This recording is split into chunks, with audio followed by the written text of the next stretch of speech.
Howdy, how's it going? Welcome to my channel, Jessica in Progress. My name is Jessica, and today we're doing the wrap up of both November and December because I really could not do anything all of December really. Um, so let's go ahead and wrap those up. I also didn't get a lot of reading done in either month just because, overtime at work and also the holidays are terrible. So honestly, I didn't feel like I had enough for November, and I just was like, I'll lump it in with December. It doesn't matter how much I read. And I had plans to read a lot more, it just didn't happen. So let's start. Early November, I read A Study in Drowning. Now, I don't have this book on me currently because I lent it out to one of my aunts. I liked the story a lot. Now, were there some faults with it? Sure. But I think I enjoyed it a lot when I read it. Unfortunately, I read more after that, and it kind of fell down in the ranking. A Study in Drowning follows Effie. That's right. Her name is Effie. So we follow Effie. She is currently the only female in her architecture school, and something non-consensual happened with her professor. And because of that, it's olden times, women don't have rights. And we also have like superstitious magic going on. So because of all of that, she is in the wrong according to all of her classmates. Anyway, she does not want to be in architecture school. She wants to be in literature college. Unfortunately, there are no females allowed in literature college, so she is stuck in architecture school.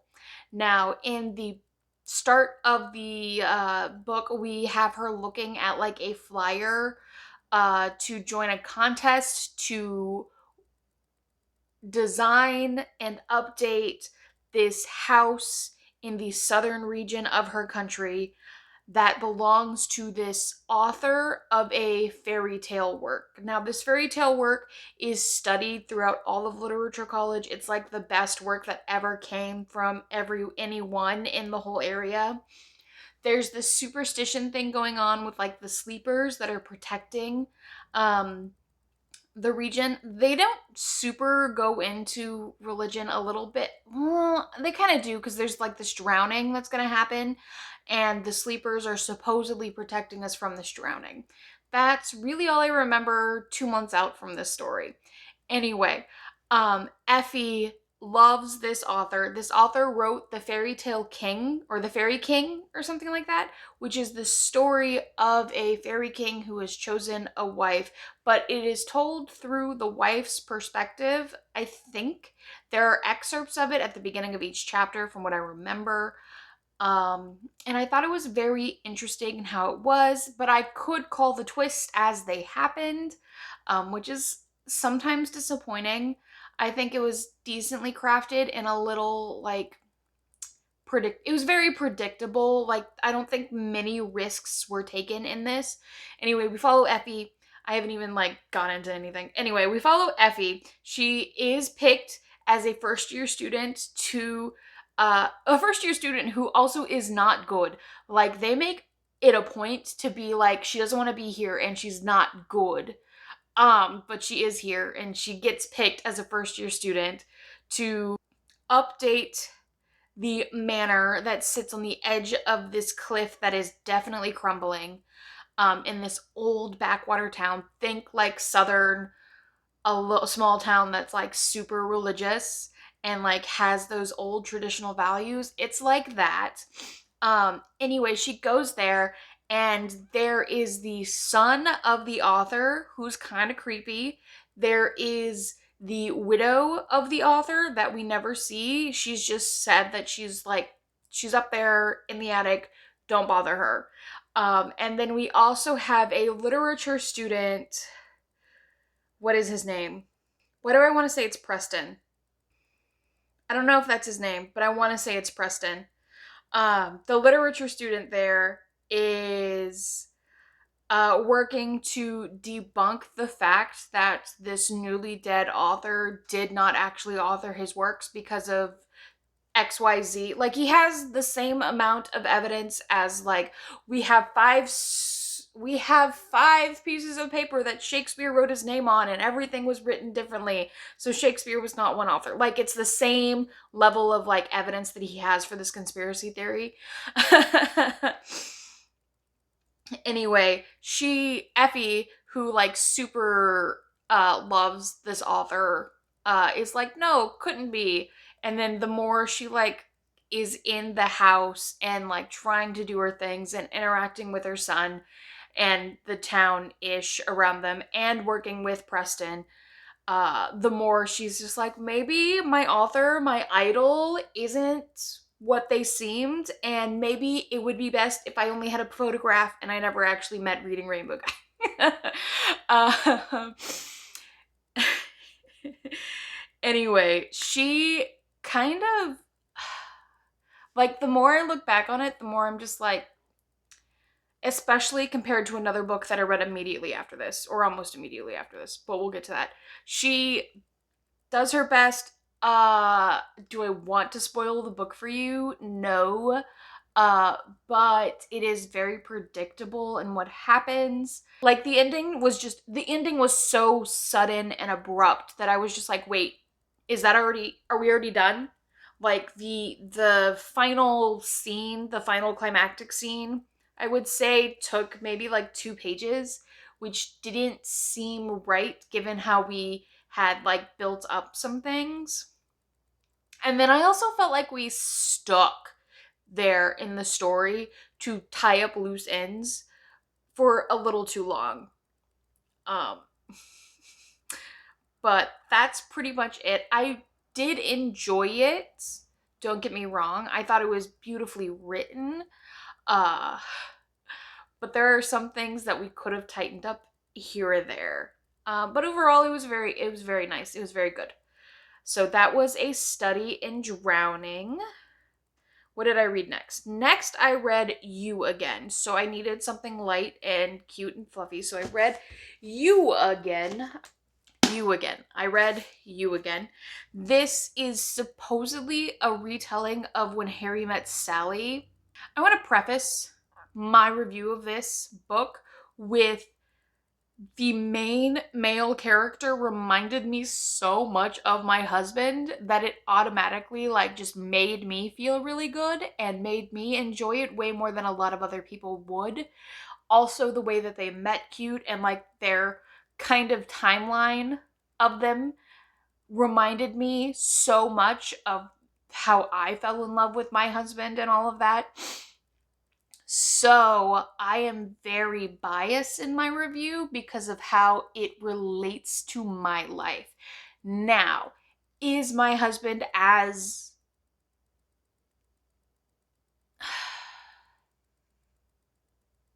Now, this boy is too dreamy to be my husband, is what I'll say. He has a more idealized sense of life and how things should be, whereas my boyfriend is a little more dead inside. And then the girl is a little too manic pixie dream girl to be me, and also a little bit too much of a constant mess to be me. Now, I was a mess when Ryan met me, don't get me wrong, but they are a mess. Like, we have 4 or 5 meet fails before or meet uglies, I guess, until we get to the meet cute. Like, literally, we go 100 pages before the meet cute is the meet cute and not a meet ugly. And it's just very interesting of a read. It is fun. It's very fun. And then it did make me cry a bit because, commitment issues. The third act conflict in this actually really worked for me. I liked this third act conflict because it's not the typical miscommunication trope that happens for a third act conflict. It is a literal, I need to figure myself out and my ideals before I can do anything with this. So that was really fun. Anyway, for You Again, actual plot of the story, it is, we start off with our main girl, Ari. Her name is Ari. Our main girl, Ari, she's currently roommating with this other girl who they kind of play around a little bit. Like, there's nothing serious. It just kind of like plays around, call it. Like, I don't really know what to call it. There's nothing serious about it. They just play around. But her roommate is currently dating Josh, who is a chef. Now, Ari is a comedian. They don't really, they do a lot with it, but nothing substantial with any of their jobs actually do play a major role in their plot. I'll go with that. Whatever. Anyway, they meet and they have this argument because Josh finds out that that her and the girlfriend are like with benefits, I guess. And then they meet again later and it's not a good meetup. And then they meet again later and it's not a good meetup. And they meet again later and it's not a good meetup. And then they meet again. And then they finally are like, you know what? We're both having a pretty rough time. Let's get a drink together. And then it goes on from there. And they're like bad weather friends, essentially. I wanted more of Ari's best friend. Like, I think that at first I thought the problem with Ari and her best friend and this guy, because of course this guy also treated her best friend not that great in a not good moment.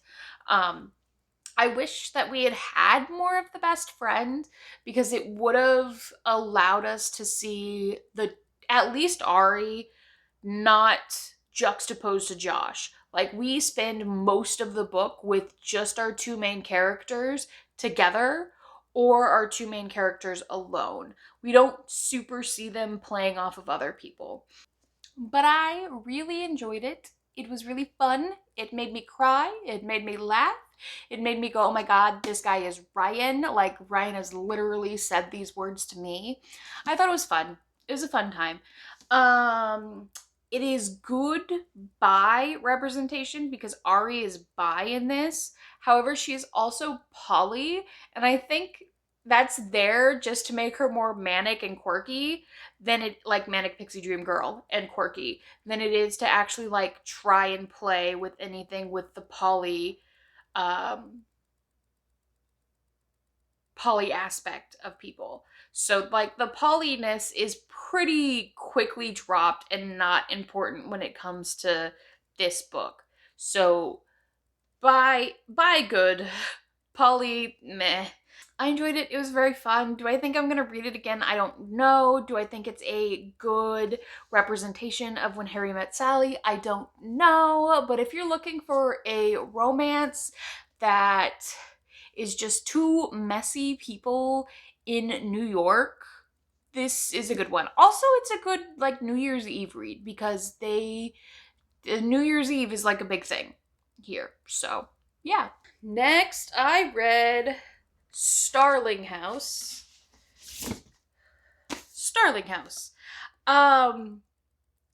And Starling House made me see all of the faults in Study and Drowning. So it is almost the same plot setup. Okay, so we hear, but this one has more stakes, and I think is a little bit better. I enjoyed this one a lot more. So if you have to choose between Study and Drowning and Starling House, I would choose Starling House. I plan on doing like a book comparison video between the two of them.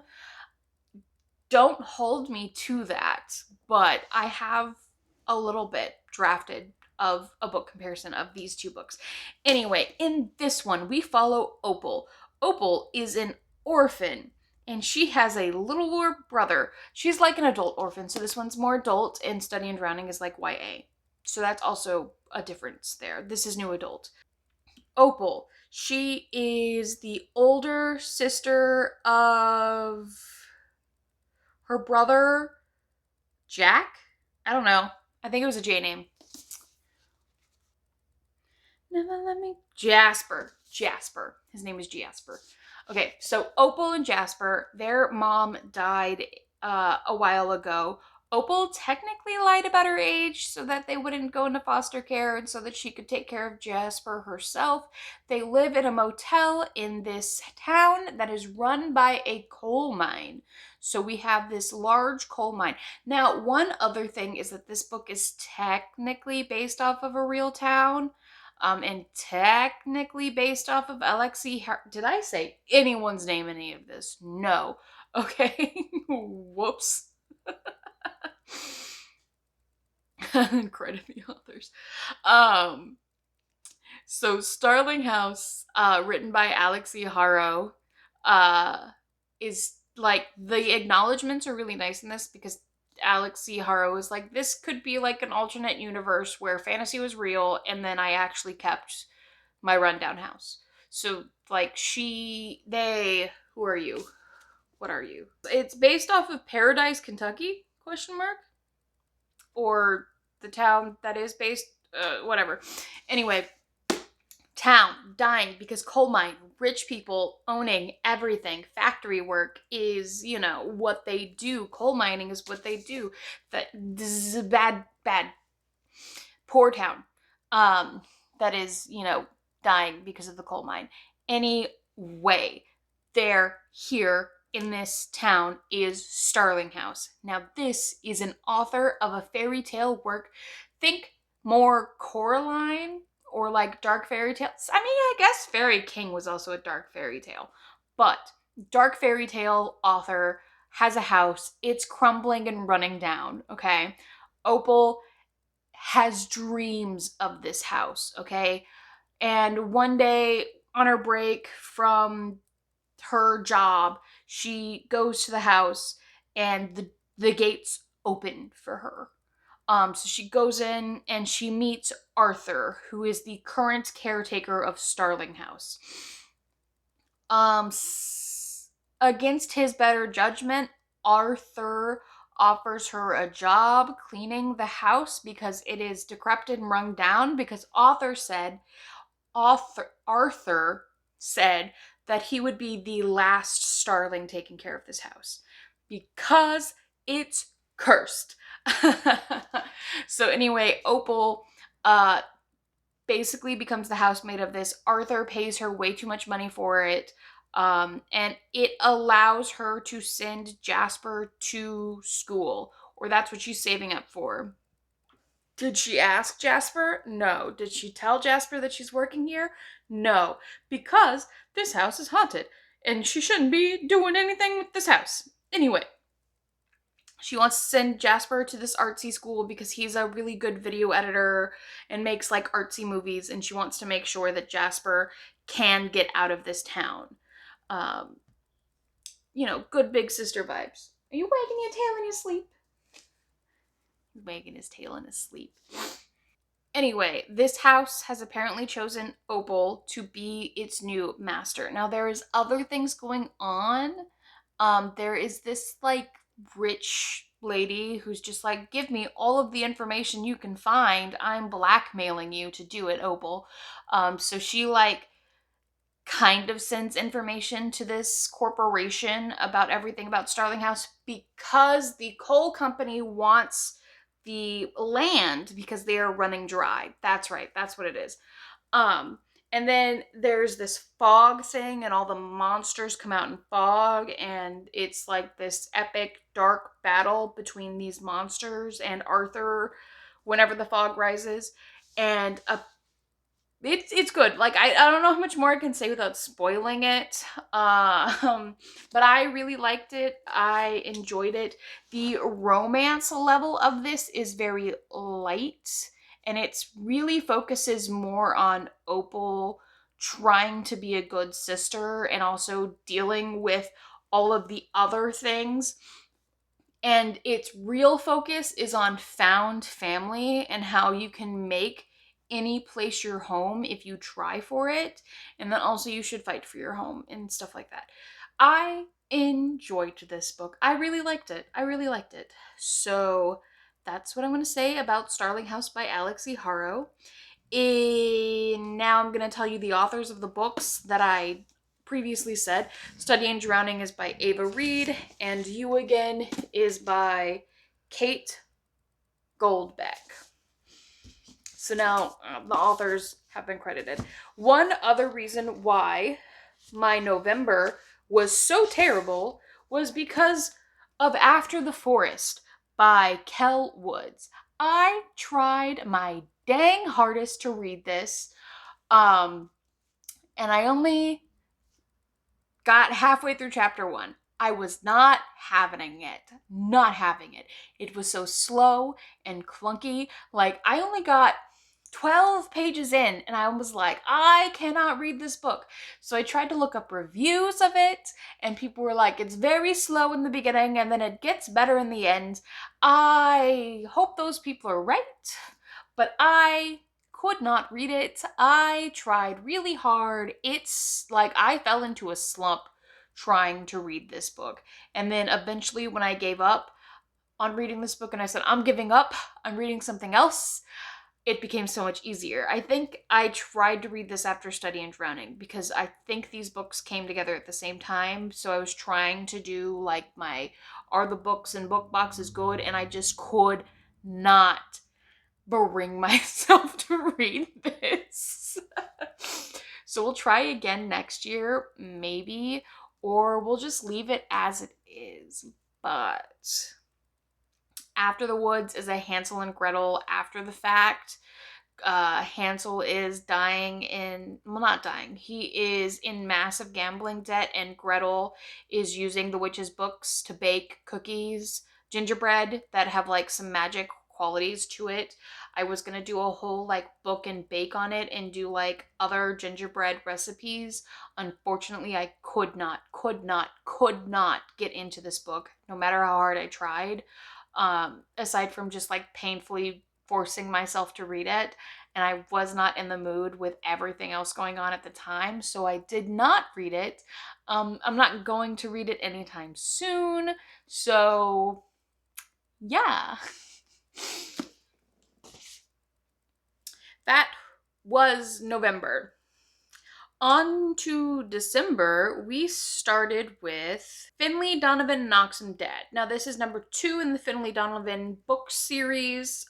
So she is an author and has 2 kids and is going through a messy divorce and has a super amazing nanny, live-in maid, Vero. Okay, now Vero is the star of the story. I don't care what anyone says. Now, the second Finley Donovan, I don't remember anything. Uh, oh, right. This one, her husband has a hit on him. So she is trying to figure out who has a hit on her husband while also trying to juggle being a single mom in a messy divorce with messy kids, while also trying to juggle her cop boyfriend and her very young attorney boyfriend, and trying to make those decisions in her life. It also technically takes place in Christmas. So if I was doing my Christmas Reads book, which got canceled because I'm bad, this would have been part of the Christmas Reads book accidentally, because it starts on Thanksgiving dinner and ends on Christmas dinner. I liked this one much more than the first one. Problems were given to Vero. She was given more of a dynamic. Do I think that they were just made to like make the story more intense? Yes, of course. But I liked it. And also Finley Donovan is being blackmailed by the Russian mob to become part of the Russian mob. It was really fun. I really liked it. Next thing I read was The Holiday Swap. I saw this at my indie bookstore after researching holiday books that I was going to read for a Christmas video. Unfortunately, I saw The Holiday Swap and was like, hell yeah, it's the sapphic Christmas book that I was looking at. No, I wanted the Christmas swap. But I grabbed The Holiday Swap. So The Holiday Swap follows these 2 twins. One of them is a celebrity chef and runs a show co-hosted by a guy that is absolutely terrible. And in this celebrity chef competition, they are trying to see who's going to get their standalone show. Depending on how the producers and all of that do. The other twin is currently running the family bakery in this small winter town, okay? And it is Christmas time, so they're doing like Christmas time show themed, whatever, on the baking show. And then the family bakery always does these starlight bread, which is like a sourdough with like nuts and fruits on it or something like that. And they always give out like one to basically every person in the town on Christmas Eve. So that's what's going on with these two twins. One's in LA, one's in a very small town. What happens is our celebrity chef twin gets a concussion on one of the days and loses her sense of taste. She can't be in a baking show being like the celebrity judge on the baking show or whatever if she can't taste anything. So she calls up her identical twin sister and was like, hey, remember how we used to swap as kids? I need you to do this to save my career. I promise I can handle the family bakery. Of course, she can't, and other things are going crazy. And of course, there's romance for both of the twins. So the family chef twin, who is now posing as the celebrity chef twin, falls in love immediately with the doctor that prescribed, that diagnosed what's her face with a concussion and told her to like not go to work. And then the celebrity twin that is now doing the family bakery job falls in love with a firefighter who has come to this town like a year ago, so she doesn't actually know him, to take care of their grandma. And then they have to like deal with them falling in love with someone while posing as the other person. This book was doing too much. Too much for the amount of pages that it was given and for the amount of time that we spend with everyone. So the twins both insta fall in love. And one of the twins even is just like, oh no, I feel myself falling in love. Like she got like tingles in her heart or something. I don't fucking know. She just like, I feel myself falling for this person that I met right now and have only said 3 words to. Also, I wouldn't technically classify it as a Christmas book. Like, the only thing that Christmas has to do with this really is a deadline. You could have changed Christmas Day to March 10th and it would have been the same in the story. It was just a deadline. Like the Bake Off show ends on Christmas. The Starlight bread needs to be delivered on Christmas. Like it's just a deadline. You don't really get anything Christmassy about it. Like there is none of those like Hallmark movie elements of like, oh, let me take the time to decorate the store. Let me, pick out a Christmas tree and do all of that. There was just too much. We have 2 love stories while also dealing with family drama of the store, while also dealing with work drama. Like, it's too much. So one thing that we could have done here is, one, done dual novel. Because this is written by 2 people. This is written by 2 ladies. Let me say that. Maggie Knox, the author name here, is a pseudonym name for Karma Brown and Marissa Stapley. So I think they each took one twin's perspective and wrote from there. I don't know for sure their writing process. I don't think that the twins' narratives were very different either. Like, I could tell which twin was which by the situation that they were in, not by how they spoke. Anyway, it was fine. It was fine. Like, that's really it. There was way too much going on. I would have cut some things out or done 2 different novels on the same twin. Or, like, one thing that we could do is not insta-love one of them. But it's very much a reconnect with family and find yourself in what you want type of story with romance hastily thrown in there.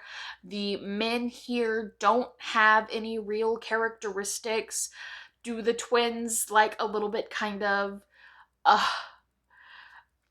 my favorite person was the producer of the show that opened up afterwards and was like, "Oh, actually I was wrong for, you know, producing the way that I did and all of this other things."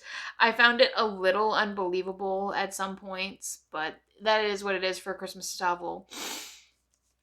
That's really it. It was fine. I wish it was the Christmas swap, which probably would have had the same problems, but at least it would have been sapphic. But it's fine. Okay, after that, I read Finley Donovan Jumps the Gun, which is the third one in the Finley Donovan series. What happened in this one? They went to cop camp. They went to cop camp. Like, I hated, like, it was such a drag because we were in cop camp the entire time, and I don't know who thinks writing a cop positive story in this day and age is a good idea, but they went to cop camp.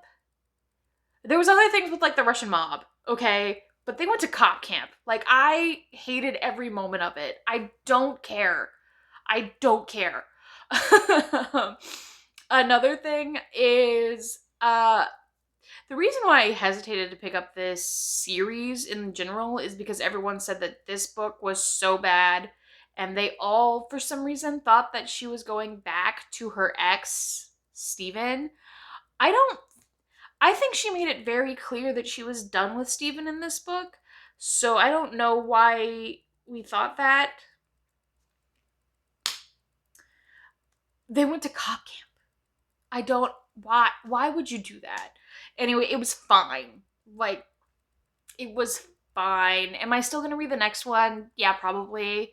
Um, that's really all I have to say about Finley Donovan Jumps the Gun. It was fine. They went to cop camp. Why would you do that? Anyway, the next book that I read that took forever to read, mostly because it was the holidays and also because it started to drag at the end of it, was The Kingdom of Sweets by Erica Johansson. Now, this was supposed to be a Nutcracker-inspired Christmas dark fairy tale read. And you could say that it was that. It started off really strong. So the start is of these two twins that were born on Christmas Day, okay? Clara and Natasha. Clara and Natasha. Okay. Now, the Dulcermeyer, the wizard of the place, came in on their christening and was just like, one of you was light and one of you was dark. And we followed the dark one, Natasha. So Natasha, being the dark twin, is also the ugly twin, is also the smart twin, is also the I don't care for parties or people, all of you are boring, and I don't care twin. Whereas Clara is the not Elphaba, she is the Glinda of the story. Like, she's Glinda. She's Glinda before she met Elphaba. Let's go with that. She is pink, she's pretty, she's everyone's popular person. She loves jewels, she gets invited to all the parties, she is popular. Toss. So we're told from Natasha's point of view, who is not as charismatic or dynamic as Elphaba, so let's just stop that right there. She currently, they're turning 17 in the story, okay? So we start the story with them being separated and them being divided. Now, despite all of this, they are good sisters. They like each other, as far as we are told, you know. Anyway, Natasha is currently sleeping behind the scenes with this dude Conrad, who is a duke, okay? Now, She is in love with Conrad because Conrad is the only one that has shown her any niceness. Also, Conrad seems to be a gentleman because when there was an injured dog on the road, instead of being with all the other boys about how they should, um, take the dog out of its misery, gruesomely, Conrad was like, I'm gonna pick up the dog and take it to a surgeon. Uh, so she thinks that Conrad has a heart of gold. Unfortunately, at their family's Christmas party, Conrad is engaged to Clara.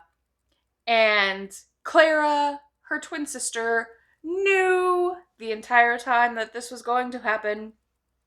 Also, funny thing with Clara is she was sleeping with a servant. She's currently a little pregnant. Needs to get married fast because this is old town Russia where women don't have rights. And if you have a baby out of wedlock, they give you the scarlet letter and kick you out. I don't know. So Clara needs to get married, and she's the pretty one, and also their family is like losing money, so she needs to get married to a rich person too. Okay. Anyway, at their Christmas Eve party where this engagement was announced by Dulcimer, Dulcimer also gives the twins gifts. Natasha gets a murderous clown, and Clara gets a nutcracker who is animated and can march around the party. Anyway, jealousy ensures, and they go to the Kingdom of Sweets after arguing over the nutcracker Christmas night. And Clara, I think, does the entirety of the nutcracker off screen while Natasha is marching after their sled marks trying to find Clara. And something dark and mysterious is happening with the Kingdom of Sweets. It's run by the Sugar Plum Fairy, and I could keep going on and spoil it, and I kind of think that I should because it was not, in my opinion, a good book. I thought the beginning was really good. It was really strong up until the point where I stopped telling you what was happening, because then it loses its plot. I think what happens in the Kingdom of Sweets was very fun and I liked it. If I were the editor of this book, I would have played more into that, or I would have told the author to play more into that and to kind of drop whatever happens after that, because the second half of the story is so long and so dragged on, and it starts to make you be like, what is the point? Because we start talking about so many things and doing absolutely nothing with them.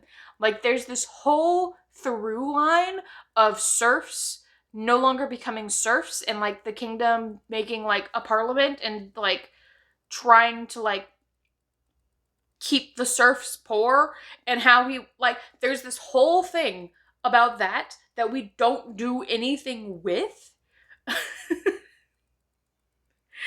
And I think the book kind of started losing its messaging somewhere along the lines, because it's definitely supposed to be a book that's like, be careful what you wish for and everything is not what it seems. And if we had focused on that, and I think also taking it out of a dark fantasy and moving more towards horror would have been really good, because I could tell that she could some of the things that she wrote in here were creepy and spooky, and she could write a very good horror book if she wanted to write a horror book. Unfortunately, she wrote a kind of Christmassy dark fantasy, and lost her thread halfway through. And it became very, very frayed. I don't know what we were doing at the end of this book, but I almost stopped reading it with only 50 pages left. The ending just lost me. The ending, I say, by the last half of the book, just lost me. I left a review on it, and I think it says it pretty well. Chapter 28 is a one-sentence chapter, And it's just like, that should have been the end of it, but it was not.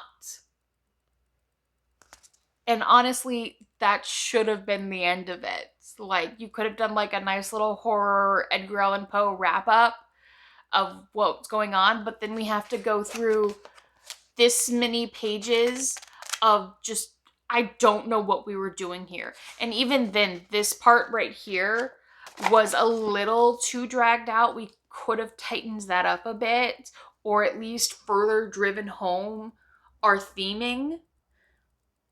But that's really it. I finished this last night. It was a drag.